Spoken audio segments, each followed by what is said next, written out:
Então, eu vou falar um pouquinho sobre soluções nodais para problemas sublineares. Então, isso é um trabalho em colaboração com Denis Bonner, Enea Parini, Hugo Tavares, Tobias Vett. Essencialmente, eu vou falar sobre este artigo aqui, que está no Archive. Se você escanear esse código aqui, você vai direto para o PDF, que está lá no Archive. Não é doação para o João, não. Então, vamos lá. Então, eu vou começar com alguns fatos de cálculo 1, já que nem todo mundo é especialista em equações diferenciais parciais e de tipo elíptico, né?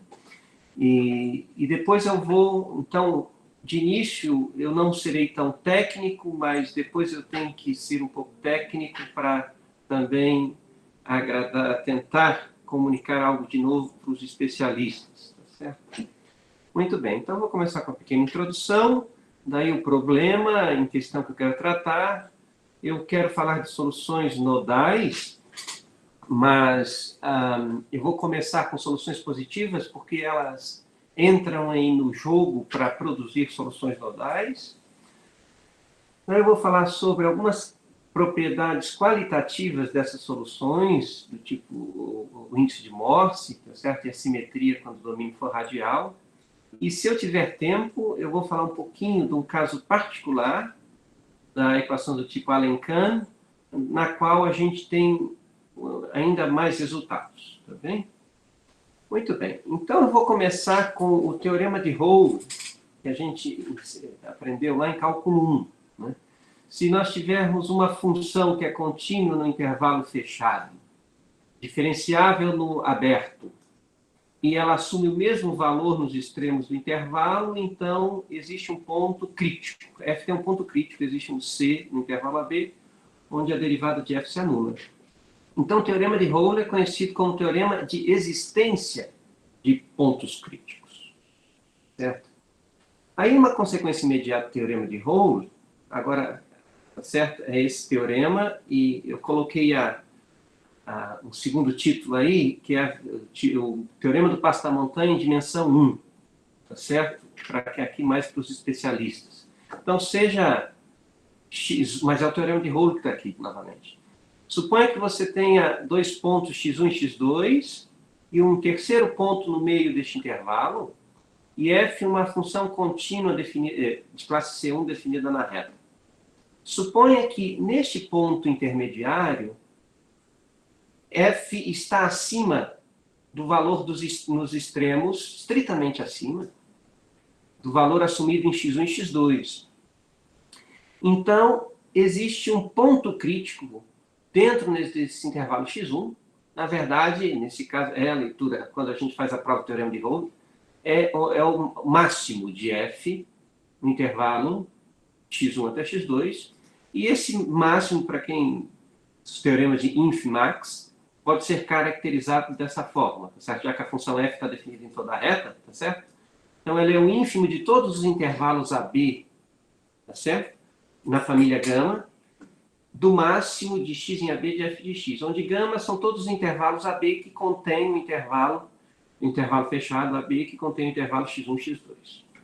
Então, isso aqui é uma consequência imediata, é exatamente quando a prova do teorema de Hall é esse tipo de argumento aqui, quando a gente vai demonstrar a existência de ponto crítico, certo? E esse, então, é o que a gente diz que é então, a versão em dimensão 1 do teorema do passo da montanha, que é um teorema geral que eu vou fazer a leitura dele a seguir. Tá bom? Na verdade, o teorema do passo da montanha, a gente pode vê-lo, então, como uma extensão para dimensões maiores do teorema de Hall. Certo? Então, isso eu já acabei de comentar.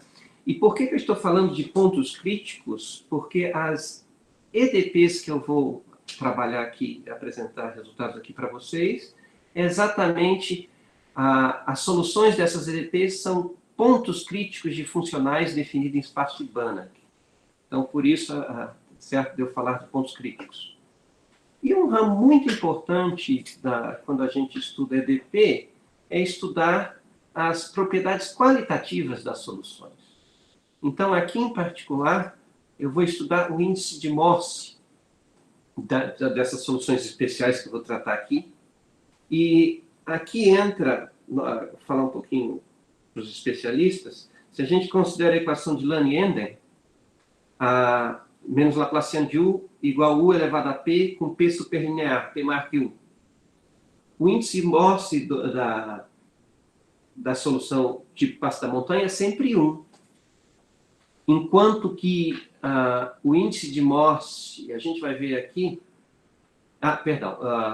é sempre 1. Se você fala da solução de energia nodal de energia mínima, é sempre 2. E a gente vai ver que isso muda no caso sublinear. Essa é uma que eu quero aproveitar e enfatizar já de início.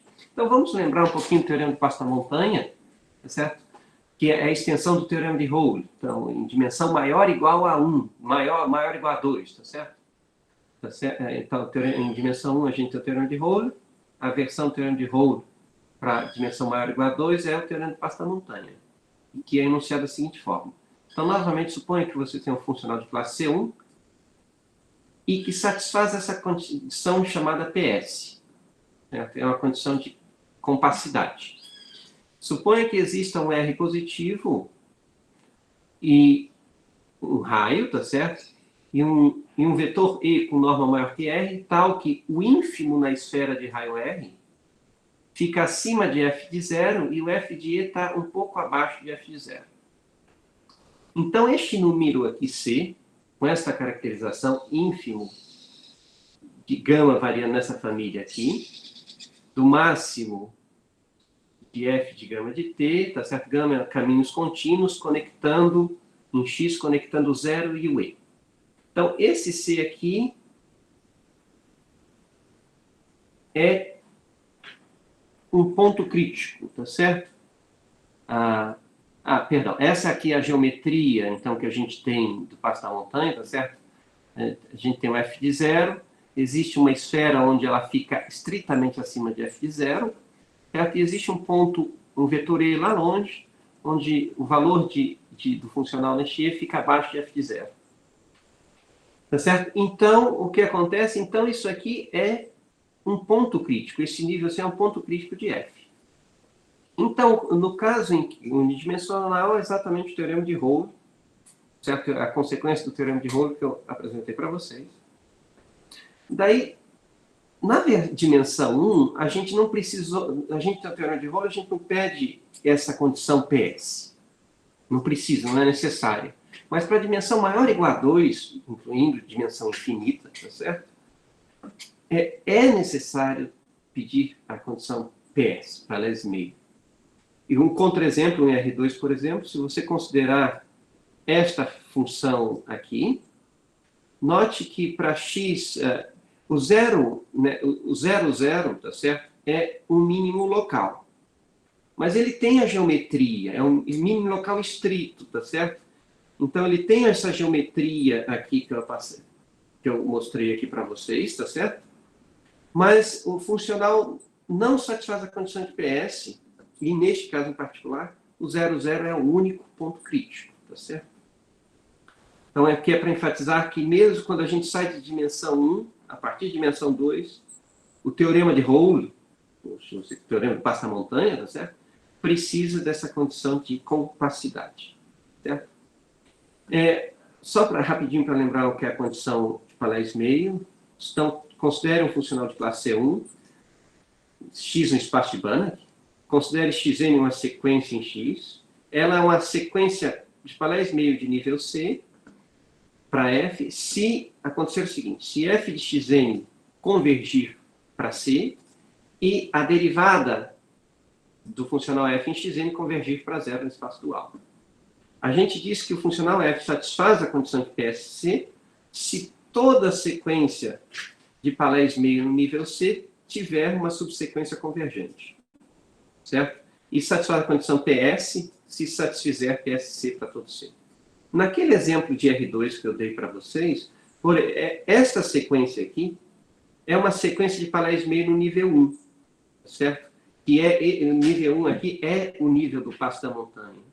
Mas a gente não tem...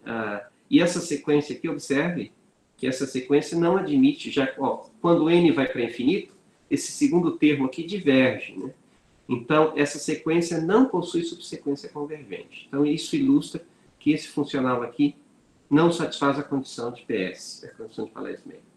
Então, tá bem. Então, era isso que aqui, até esse momento, então, eu estava mais direcionado a todos, mas principalmente aos não especialistas, tá certo? Para dizer que a gente tem esse teorema muito importante de passo da montanha, que fornece existência de pontos críticos, certo? E eu vou considerar, então, equações cujas EDPs, tá certo? Esse tipo de EDP, onde as soluções dessas EDPs são pontos críticos de um certo funcional, energia associada ao problema. Então, vou considerar essa equação elíptica de segunda ordem, tá certo? Com condição de contorno de Dirichlet. E as hipóteses são as seguintes. Então, ômega para a gente vai ser um aberto, limitado, regular, de classe C1, que eu preciso usar o lema de Hopf aqui, tá bom? É para n maior ou igual a 2, tá certo? Nós, acerca da não linearidade F, faremos hipóteses bem gerais, tá certo? E que incluem, como caso particular, o caso de uma potência pura sublinear, P menor que 1, tá vendo? E também a equação do tipo Allen-Kant, certo? Aqui P maior que 1 e lambda maior que lambda 2, aqui é o segundo autovalor do Laplaciano em ômega, com condição de Dirichlet, para a existência de solução nodal, certo? Porque se for lambda menor ou igual, essa equação aqui com essa F não tem solução nodal, certo? Então, o que a gente faz? A gente prova a existência de solução nodal de energia mínima. Isso é um tanto quanto clássico, tá certo? É que a gente coloca hipóteses bem gerais. Então, certo? Não estava provado, essencialmente, mas a ideia não é nada de original, tão original. E também de uma solução nodal do tipo passo da montanha, onde a gente vai usar o teorema de passo da montanha para construí-la, como o teorema que eu acabei de enunciar para vocês. E daí aqui começa, então, a parte que eu acho mais interessante do artigo, tá certo? A gente dá exemplos onde esses níveis, o nível do passo da montanha, solução nodal de passo da montanha e solução nodal de energia mínima, esses níveis não coincidem, certo? E por quê? No caso linear, no caso linear, caso de alto valor, como eu mostrarei para vocês a seguir, esses níveis coincidem, tá certo? Então essa é a primeira novidade, vamos dizer, do artigo, tá certo? E a segunda novidade é a relação índice de Morse, que eu falarei assim. Mas, no entanto, no caso que ômega é uma bola, um anel, e F é de classe C1, a gente prova que esses níveis coincidem, certo? Então, quando a gente coloca simetria na coisa, esses níveis necessariamente são os mesmos, certo? E a gente prova também, então, nesse caso aqui, da bola, um anel, que as soluções de energia mínima, nodais de energia mínima, não são radiais, mas tem a simetria de Schwarz foliada, em particular, são axialmente simétricas. E a gente tem também alguns resultados mais fortes, mais completos, tá certo? A descrição, por exemplo, completa do conjunto solução, das soluções que tem dois conjuntos nodais, no caso de uma bola ou no caso de um quadrado. Bem? Muito bem, e a gente, então, como eu falei, a gente fornece uma descrição completa do conjunto das soluções para lambda perto do lambda 2. Muito bem. Então, muito bem, a gente está com esse tipo de equação. As hipóteses sobre ômega, já falei, vamos falar um pouquinho das hipóteses que eu assumirei sobre a não linearidade F. Então, a gente pede que F é ímpar e contínua. Essa monotonicidade aqui, que é característica de problemas sublineares, tá certo? No superlinear, aqui a gente tem que trocar decrescente por crescente, né? Então, no sublinear, a gente tem essa hipótese aqui. F de S dividido por S é estritamente decrescente. Essa condição aqui, a condição de F na origem, tá certo? Maior que λ1. Isso aqui a gente vai pedir para existência de solução positiva, tá certo? Para provar a existência de solução positiva. Na verdade, a 3 e a 4, tá certo? A gente precisa de A3 e A4 para provar a existência de solução positiva. Esse aqui é o comportamento no infinito, certo? Então, A3 mais A4 para os especialistas, é claro que quando a gente tem isso aí, a gente tem uma existência de solução para o problema e vai ser o mínimo global do funcional associado. E essa é a solução positiva, tá bom? Então, associada à nossa EDP, existe um funcional, certo? Então, a gente considera F maiúscula primitiva de F, minúsculo, tá certo? E o funcional energia associado, certo? Que é este aqui. I de 1, este funcional definido aqui. Eu saliento aqui para vocês, essas são condições bem gerais, a gente não pede, por exemplo, crescimento subcrítico. Então, isso quer dizer, justo como a gente não impõe essa condição, o funcional, essa parte aqui, quando F de 1 não está necessariamente ali 1. Então, o funcional pode assumir para a gente valor mais infinito. Bem? Então, esta é a razão de definir o funcional dessa forma. Se a gente colocar, então, a limitação crescimento, é claro que isso aqui fornece, tá certo, pessoal? Informação no infinito, tá bom?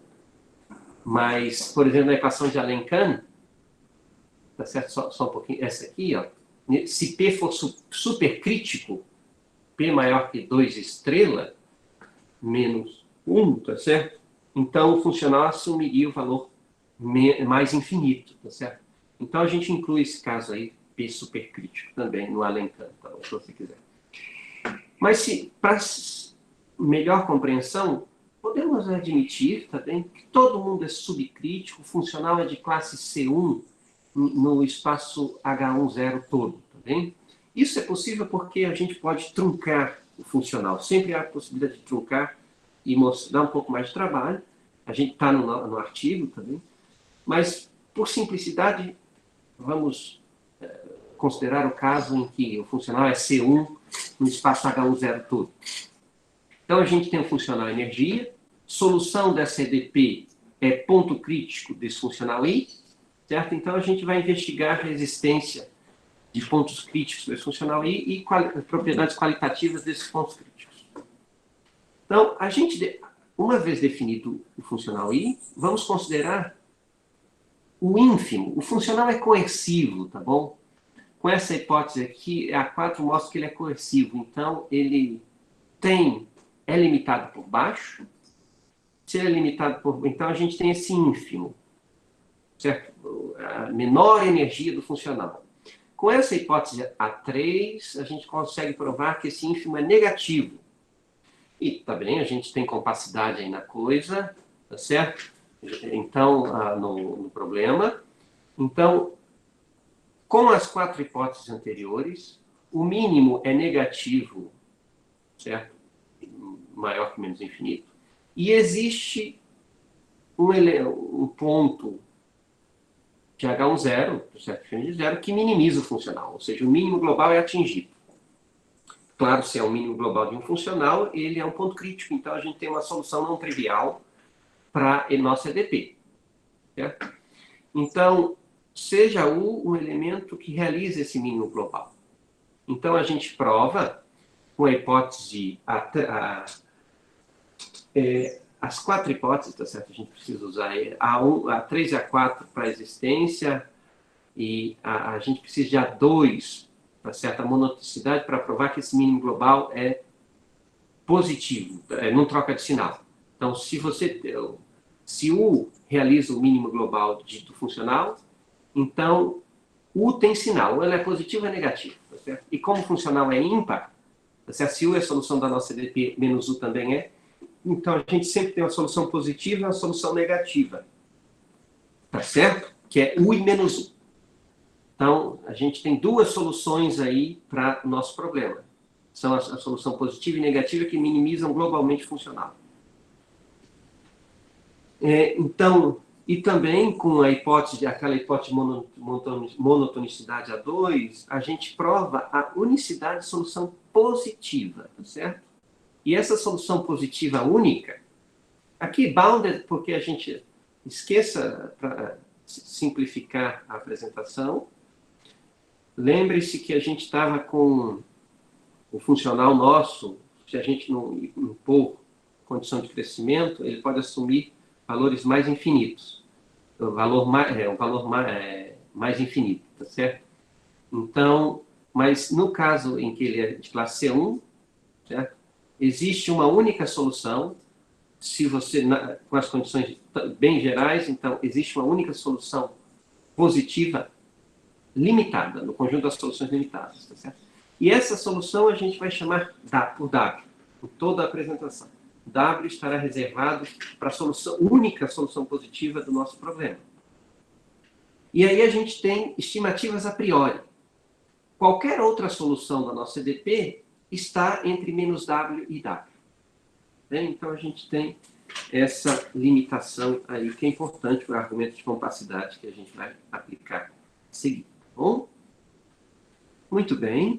Então, para a existência da solução positiva, a gente tem que pedir, basta pedir essa condição aqui, A3, tá bom? Para a existência de solução nodal, a gente precisa pedir um pouquinho mais, tá certo? A gente troca lambda 1 por lambda 2, essa é a única mudança, a 3 linha aqui. E essa não é a condição, não é técnica, tá certo? Não é a condição técnica para mostrar a existência de solução nodal. Ela é necessária também, por exemplo, no caso de Alencamp, tá bom? É necessária, então, ela é suficiente sempre, mas em alguns casos ela é necessária, tá certo? Ela é necessária, tá bom? Então, não é uma condição técnica essa A3. Então, vamos denotar por lambda 1, por φ1, a primeira autofunção do Laplaciano em H10, normalizado aqui em L2. E aí a gente tem uma caracterização do segundo autovalor, tá bom? Uma primeira caracterização é o que a gente chama de partição ótima. Então, você pega, o ínfimo de todas as partições, entre todas as partições de ômega, tá certo? Do máximo, então você pega um ômegazinho contido em ômega, você considera o primeiro autovalor nesse domínio e o primeiro autovalor no complementar, tá certo? Então, o ínfimo do máximo aqui é o lambda 2, é o segundo autovalor. E a gente tem também essa caracterização aqui, dada pelo de Jairo. Essa caracterização aqui está nesse artigo da Mabel, do de Jairo e Jean-Pierre. Então, se você pegue todos os caminhos em H10, conectando menos φ1 até φ1. Certo?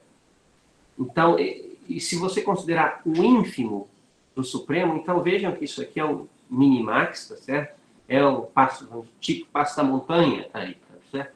Lambda 1, φ1 e menos φ1 é o mínimo global aí, tá certo? Desse funcional. Claro, a gente está minimizando na esfera, tá certo? Então, a gente tem um mínimo global na esfera, dois mínimos globais, φ1 e menos φ1, e aí a gente faz o monta-em-pés, a gente obtém, então, o lambda 2. Certo? Então, essa aqui, vamos guardar isso aí, tá certo? Porque é o que eu falei para vocês. No caso linear, solução nodal de energia mínima e monta-em-pés coincidem. No caso sublinear, não. Certo? Nem sempre. Em alguns casos sim, em outros casos, mas em geral é falso. Certo? É a primeira novidade do artigo. Muito bem. Então, como eu falei para vocês, se a gente usar essa primeira caracterização aqui do segundo autovalor, segue imediatamente que a equação de Alenkhan não tem solução que troca de sinal se lambda estiver aqui.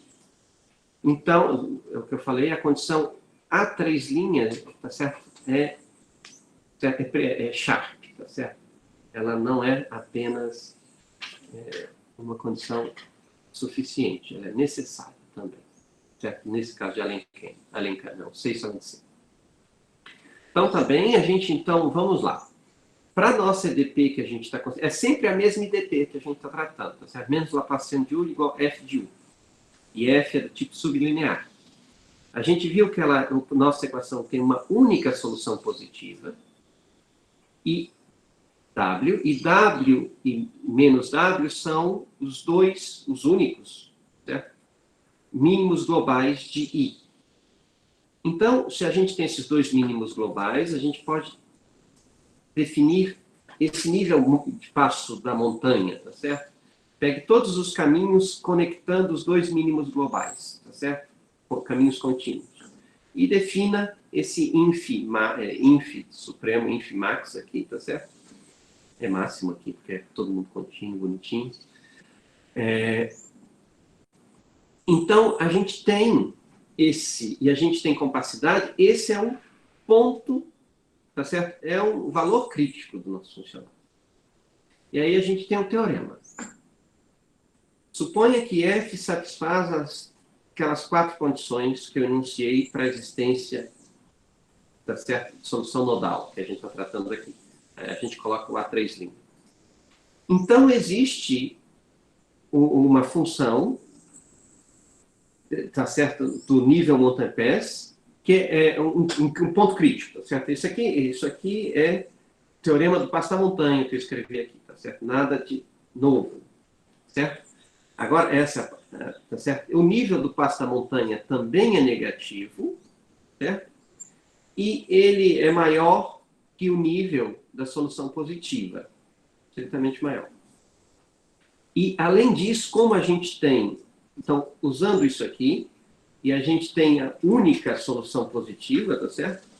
Então, comparando os níveis de energia, a gente mostra que qualquer ponto crítico no nível do passo da montanha é necessariamente uma solução nodal, que troca de sinal. Tá bem? Então, o passo da montanha aí, neste caso, fornece uma solução nodal. Certo? Então, veja, até este momento, o que a gente fez? A gente provou a existência de solução nodal, tá certo? Via passo da montanha. Então, a gente pode definir o nível, o menor nível das soluções nodais, tá certo? Então, considere o ínfimo das energias, I de U, onde U é uma solução nodal da nossa equação. Então, vamos dizer, esse é o nível mínimo, de solução nodal, o nível mínimo, tá certo, para soluções nodais. Então, o que acontece, já que M é o mínimo global, então a gente tem essa desigualdade aqui, tá certo? Trivial. E como o nível do passo da montanha é atingido por uma solução nodal, então também vale essa aqui, certo? Então a gente tem essas essas desigualdades aí, essa aqui a gente já tinha comentado. Então a pergunta é se esses níveis coincidem ou não. Enfatizo aqui agora que no caso linear, esses níveis coincidem, são os mesmos, tá certo? Então, vamos lá. Então, temos teorema, sob as nossas hipóteses gerais lá. Então, o nível de C0 definido aqui é nível das soluções nodais, tá certo? Mínimo das soluções nodais, é atingido. Em particular, se ele é atingido, quer dizer que existe uma solução nodal que realiza o nível, e, portanto, a gente ganha, já que ele é atingido, certo? Que pela unicidade da solução positiva e consequência, os mínimos globais do funcional I é atingido em W menos A. E, então, numa solução nodal, a gente tem, então, essa desigualdade estrita aqui, tá certo? Senode é sempre... Então, aqui a gente tem uma desigualdade estrita aqui. E a pergunta natural, tá certo? É a prova se acontece a igualdade aqui ou não. Eu quero mencionar como que a gente faz a prova desse teorema aqui, tá certo? Só uma ideia rapidinho disso aqui. A gente tem aquelas estimativas a priori, tá bom, pessoal? Então, a gente mostra, então, tome uma sequência minimizante para esse valor mínimo aqui. Então, a gente tem compacidade. Tá? A gente passa, podemos passar ao limite, existe uma subsequência aí, tá certo? Que vai ser solução. O problema é, essa solução, para a prova desse teorema, tá certo? Provar que isso aqui é atingido. Esse limite vai ser uma solução, mas ela poderia ser uma solução positiva. A gente já está em nível negativo, tá bom? Então não vai para zero. Mas poderia convergir essa sequência minimizante aqui, das soluções nodais, a parte positiva, a parte negativa, de repente, aí, poderia ir para zero. E, essencialmente, a prova disso aqui é o seguinte resultado. Em problemas sublineares, a gente já é conhecido da gêometria clássica que a solução positiva é única, né? Já disse aqui. Mas, mais do que isso, tem uma outra propriedade, que ela é isolada no conjunto das soluções. Tá certo? O problema sublinear, por exemplo, se a gente usar o teorema do passo da montanha, do Barth e Willem, o teorema da fonte, perdão. O teorema da fonte para problemas sublineares, a gente sabe que o problema sublinear tem infinitas soluções. Certo? Então, mas o argumento da prova desse teorema é que a solução positiva em problemas sublineares é isolada. Tá certo? E é por isso que a gente mostra, então, consegue mostrar que se eu pego essa sequência minimizante aqui, ela converte para uma solução nodal. Certo? Então, sobre esse assunto de ser isolado, tá certo? Eu gostaria de mencionar também esse artigo recente aqui. Tá bem? Muito bem. Então, a primeira questão que eu acho interessante aqui é verificar se isso acontece ou não. Essa é a primeira pergunta. E a gente vai dizer que, em geral, a resposta é falsa. E lembrando que, no caso linear, sempre é verdade. Muito bem, então a gente está com... Vamos exibir aqui um domínio onde esses níveis, passo da montanha e nível de energia mínima das soluções nodais, são diferentes. Opa, perdão. Muito bem. Veja. Então, o que eu vou fazer aqui? Eu vou fornecer um domínio para vocês onde não acontece essa igualdade. Então, para a produção de solução nodal, eu tinha essas duas hipóteses onde envolvia o domínio. Então, se eu quero produzir um domínio, eu não posso considerar essas duas hipóteses F3 e F4, tá certo? Então, por isso que a gente muda um pouquinho. A gente considera sempre a 1 e a 2, e a gente vai colocar, então, hipóteses alternativas aqui, certo? Um pouco mais fortes. Olha aqui. Então, a 3' e a 4 serão substituídas, tá certo? Muito bem.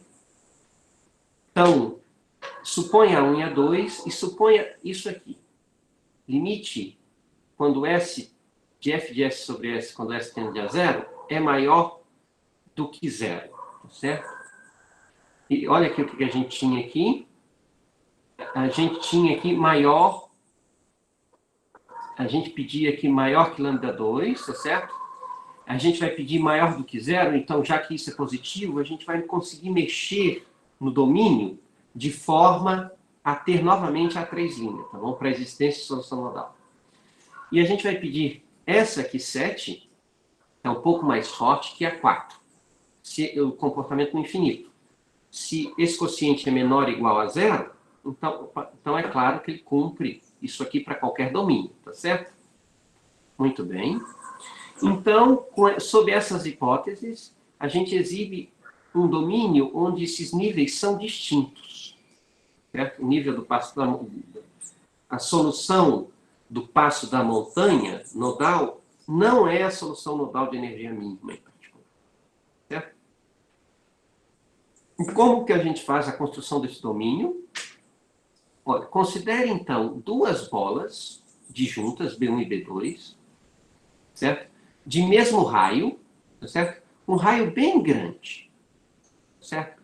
O raio vai ser tão grande de forma que a gente vai ter essa hipótese aqui, já que a hipótese que a gente está considerando aqui isso é positivo, então o raio vai ser tão grande de forma que isso vai ser verificado, certo? Muito bem, certo? E exatamente, está aqui, ó. Lambda, na verdade a gente pede o lambda 1, apenas passo o lambda 1, certo? E agora, o que acontece? A gente vai, conectando essas duas bolas, a gente vai produzir esse dumbbell, tá certo? Com um tubo, tá certo? Bastante fininho, delgado, bastante delgado. E é exatamente esse tipo de domínio que será o contra-exemplo, certo? Quando o diâmetro, tá certo, do nosso tubo aí é bem fininho.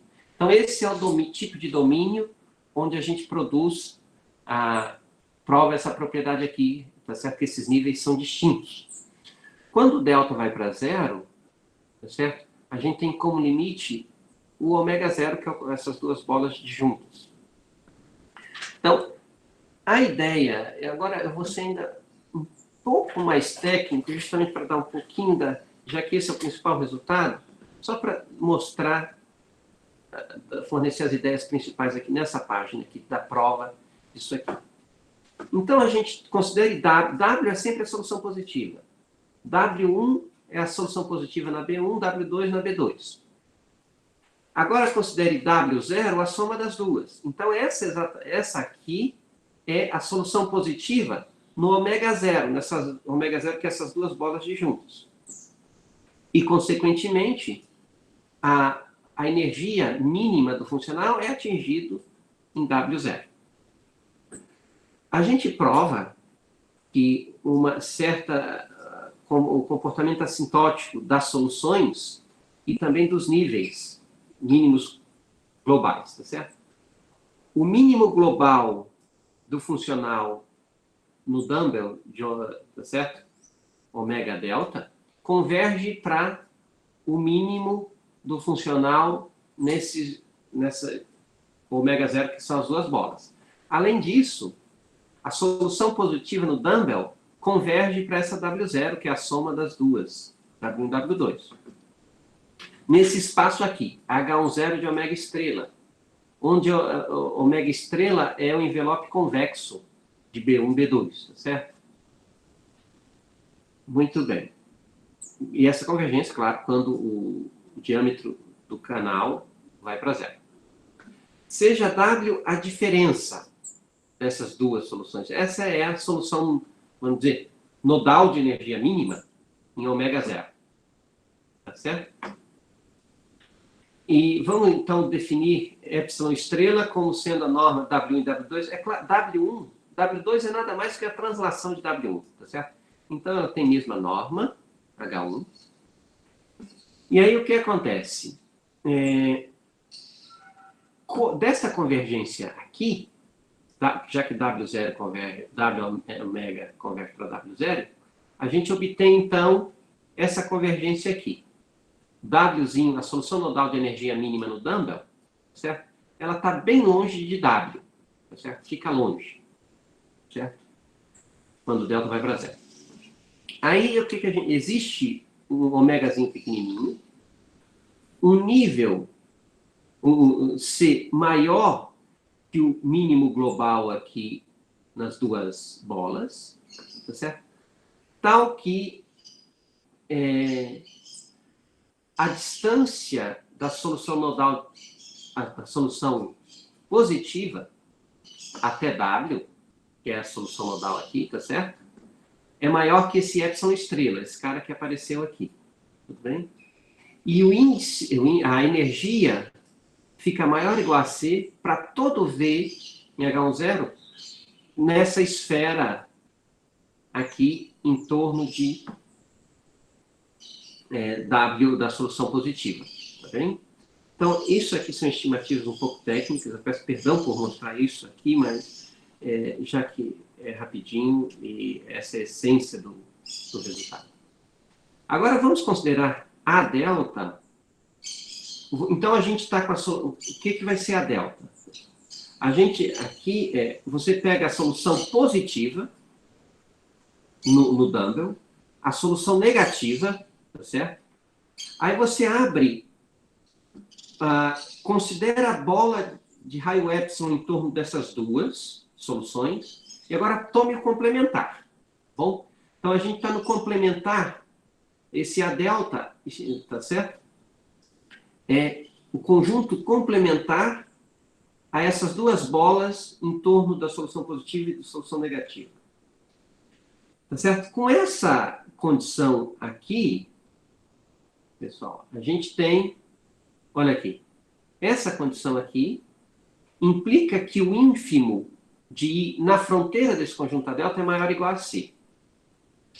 Tá certo? E, portanto, já que o nível montanha-pé, a gente está conectando tanto a positiva, a solução, são caminhos conectando a solução positiva e a negativa, ele tem que cruzar, então, por essa esferinha aqui, tá certo? Então, por isso que a gente tem essa desigualdade aqui para o nível do passo da montanha.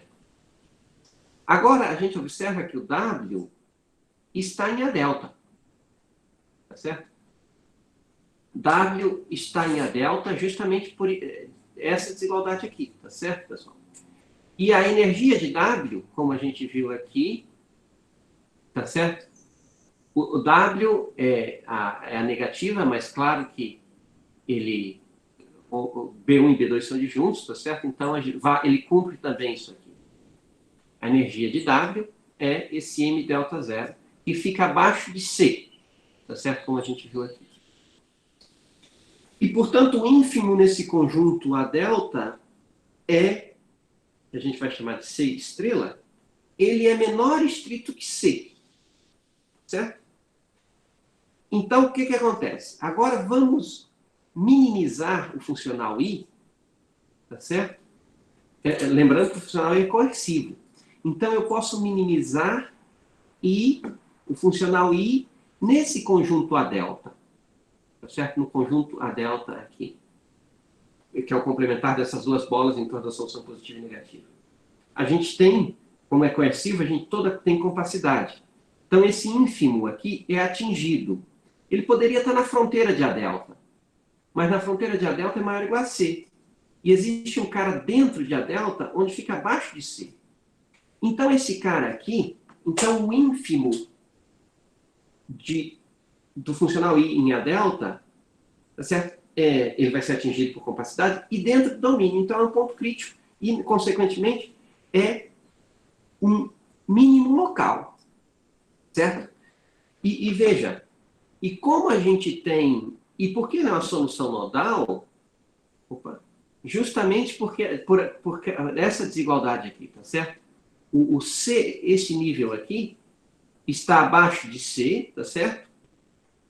E o C está... ele é uma solução, perdão. Ele é uma solução nodal porque as soluções positivas estão isoladas aqui, tá certo? A gente está pegando exatamente o ômega delta, o A delta, perdão.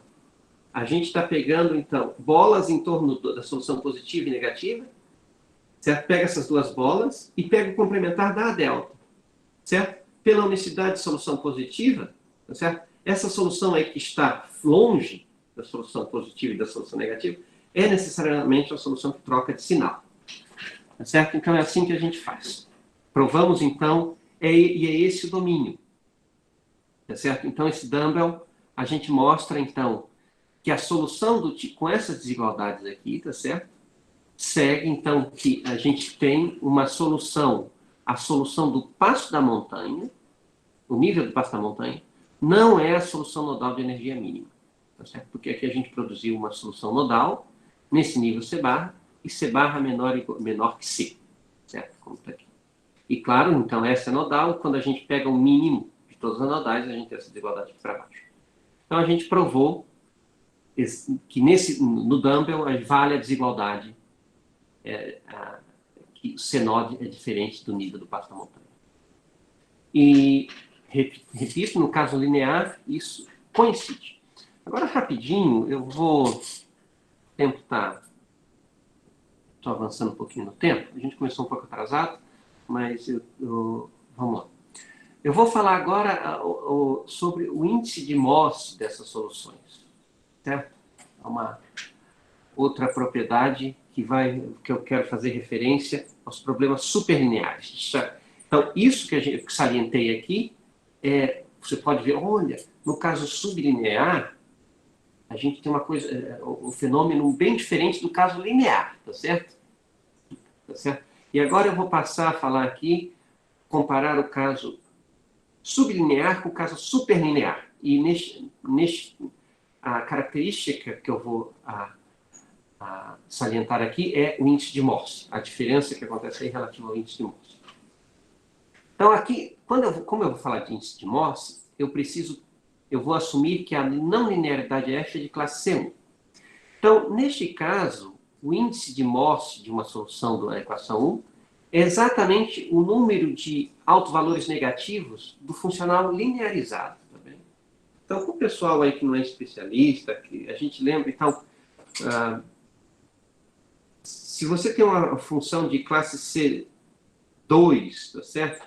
Definida em Rn, o índice daí você pode considerar a segunda derivada, tá certo? Então, o índice de Morse de um ponto crítico é, tá certo? A dimensão onde essa forma quadrática é negativa definida. Tá vendo? É exatamente o que, neste caso aqui das EDPs, a gente tem essa caracterização, tá certo? Também, que é o número de autovalores negativos do operador linearizado. Então, tá bem? Então, veja.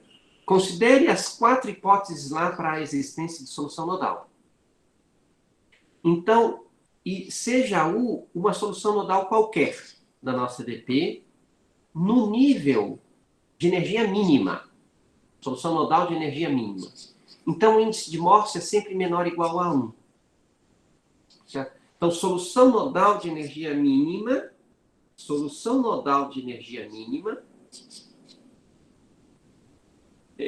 para problemas sublineares, tem índice de Morse sempre menor ou igual a 1. Certo? Para problemas superlineares, se a gente pegar a equação de Lane-Enden, mesmo a equação de U igual a U elevado a P, o índice de Morse da solução nodal de energia mínima é sempre igual a 2. A gente vai ver aqui que, no caso sublinear, isso pode mudar. Existem domínios onde o índice de Morse é 0 e o índice de Morse vale 1. E outros onde o índice de Morse vale 1. Tá bem? Então, essa é a segunda propriedade que eu acho interessante no nosso artigo, é que a gente salienta, enfatiza, então, essa diferença das soluções nodais de energia mínima em problemas sublineares.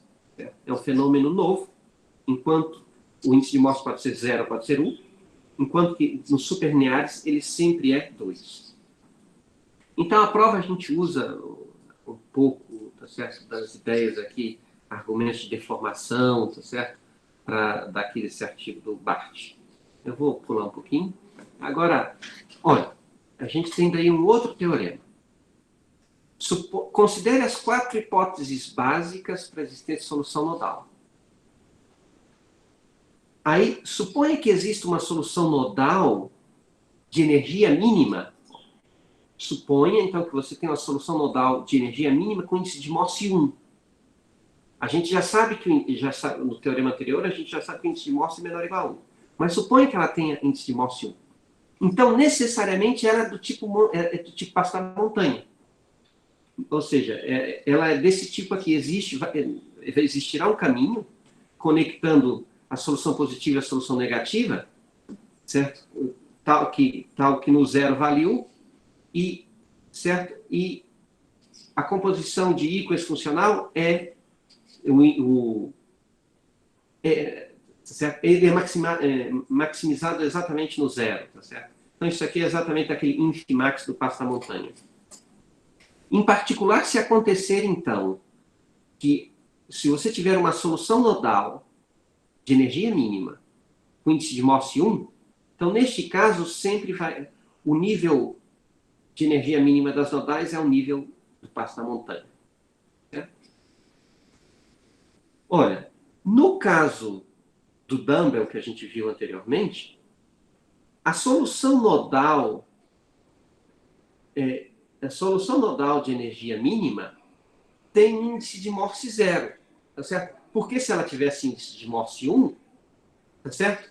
Se ela tivesse índice de Morse 1, deveria acontecer isso aqui, os níveis deveriam ser iguais. Como os níveis são diferentes, a gente provou, tá certo? Então ela não pode ter índice de Morse 1. Então, no dumbbell, naquele dumbbell especial, com duas bolas bem grandes conectadas por um canal bem fininho, o que acontece? A solução nodal de energia mínima tem índice de Morse 0. E a gente vai ver aqui, no próximo teorema, se, no caso da bola e o anel, considere então uma bola ou um anel, e as 4 hipóteses básicas, tá certo? Então, neste caso da bola ou do anel, o nível do passo da montanha é o nível da solução nodal de energia mínima. E toda solução nodal, qualquer solução nodal, tem índice de Morse maior ou igual a 1, neste caso. No dumbbell pode ter índice de Morse 0, tá certo? E toda solução nodal de energia mínima é do tipo passo da montanha. Além disso, a gente prova que a solução é não radial, tá certo? A gente usa, então, para provar que é não radial, a gente usa alguns argumentos aqui desse artigo da Filomena. E ela tem a simetria de Schwartz foliada, tá bom? E daí, para provar que ela tem a simetria, a gente, tá certo, usa um pouquinho dos argumentos desse artigo aqui. Ideias, tá certo? Desse artigo aqui. Muito bem. E olha, pessoal, eu acho, como eu estou um pouco adiantado, eu vou parar por aqui, tá certo? A gente tem mais informações, um pouco mais resultados, a classificação das soluções nodais aqui para a equação de Alencamp, no caso da bola e no caso do quadrado também. E eu quero só enfatizar para finalizar, que no caso do quadrado, por exemplo, há uma mudança relevante. Essa é a Alencamp. No caso, se a gente trocar o menos aqui por mais, esse tipo de problema foi estudado nesse artigo aqui do Delpino Garcia Melian e Musso, onde eles mostraram, por exemplo, que a solução, se você trocar esse menos aqui por mais, a solução nodal de energia mínima é positiva aqui e é ímpar em relação a essa diagonal.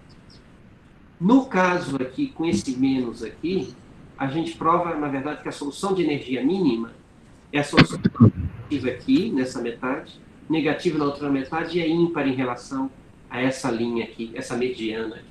Então, há diferenças aí entre esses dois problemas.